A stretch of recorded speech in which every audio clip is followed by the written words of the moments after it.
All the seats around Ayodhya, Basti, Sultanpur, Ambedkar Nagar, the BJP lost. ये तुम लोगों के नाम जपों में पहले सा आराम नहीं, ये तुम लोगों के नाम जपों में पहले सा आराम नहीं, जबरदस्ती के जय श्री राम में सब कुछ है पर राम नहीं, जबरदस्ती के जय श्री राम में सब कुछ है पर राम नहीं. Today in India, there are two types of leaders. Those of us who come via the voting machine, and then there are many who come via the washing machine. There are still people who say, wait, you don't know Modi ji. Wait 6 months and see. The BJP will get 300 members. To them I say, no, this will not happen this time. Because every potential turncoat will have to choose between temporary greed or fear and between permanently becoming politically irrelevant. So you can offer you can accept a temporary offer of a ministry, you can accept a temporary settlement of an existing trumped-up CBI or ED case, and you can switch parties. But when you go back to the electorate will punish you. Most turncoats have been punished by the electorate. Also this time, India has very large, solid bloc components. The Congress has 100 seats. SP has 37 seats. Trinamool has 29 seats. DMK has 22 seats. NCP and UPTA have 17 seats. So this is not a ragtag bunch of members that you can lure away. This is a solid bloc. So yes, it's a question of time. But the question is not whether they will get 300. The question is when people will join us and we will cross 272. The ruling party's politics have always been along the lines of religious hate and ethnic divisiveness.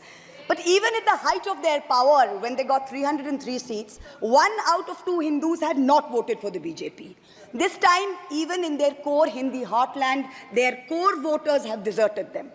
The Muslims in India, over 250 of them, called infiltrators, called terrorists in the land of their birth, waited silently, patiently, and bided their time. And in one voice during this election, in every state, they stood up and they told the government, and I quote the poet Puneet Sharma, "Hindustan se mera seedha rishta hai. Tum kaun ho be? Tum kaun ho be? Kyun batlau tumko kitna gehra hai?"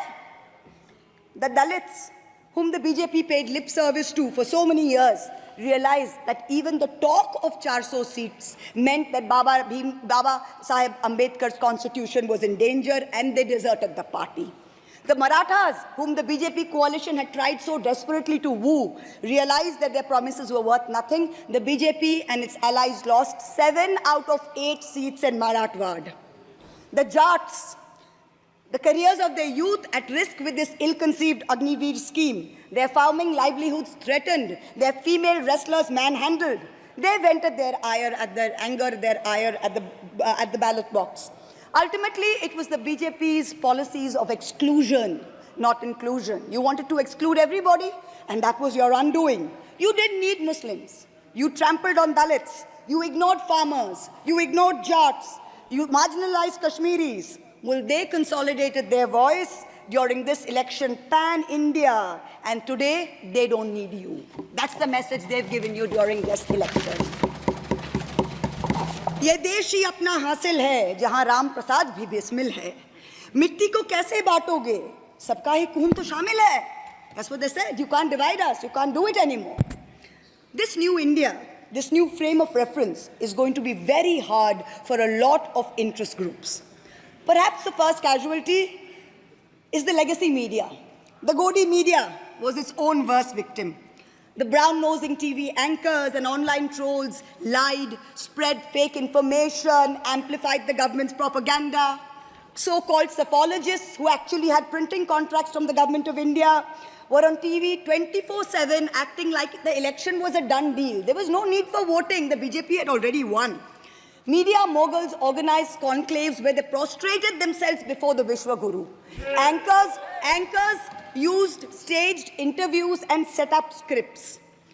In short, the media had lost all credibility. So when you asked the people during surveys which way they voted, they didn't trust you and they didn't tell you the truth, which is why you got it wrong.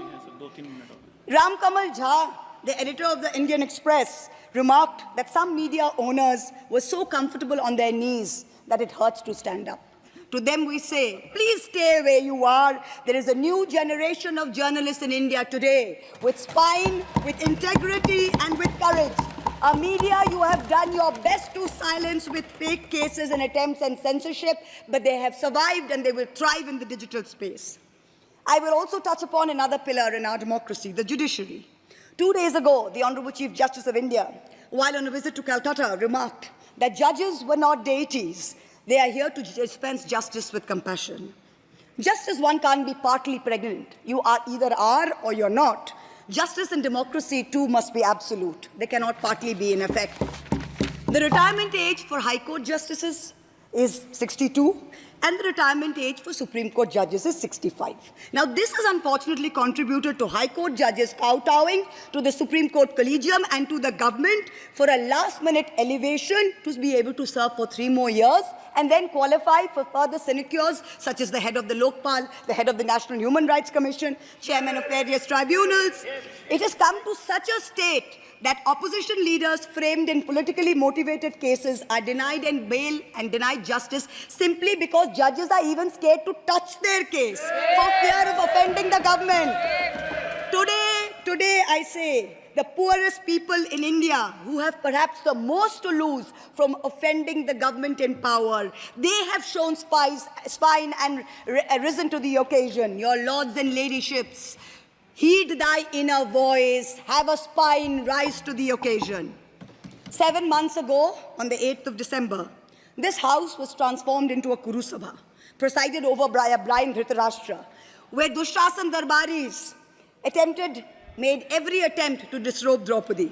The ethics committee that voted to recommend my expulsion on the 9th of November, they voted 6-4, had 10 members and 1 chairperson. Of the 5 Lok Sabha members from the BJP, 4 have not returned to the House. The chairperson, a BJP member, has also not returned. The Congress turncoat from Punjab who voted against has also not returned. The BJP lady MP from Maharashtra who started the debate in the House on behalf of the BJP has also lost. Much like Lord Krishna protected Draupadi, the people of Krishnanagar have protected me.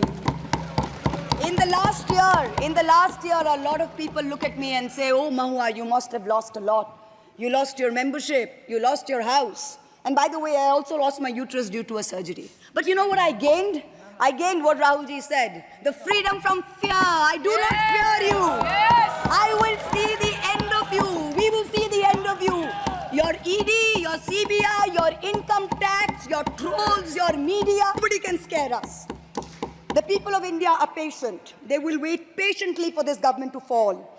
And I hope that whoever writes the next speech for the Honorable President of India will give her the respect and the honor due by not filling it with falsity.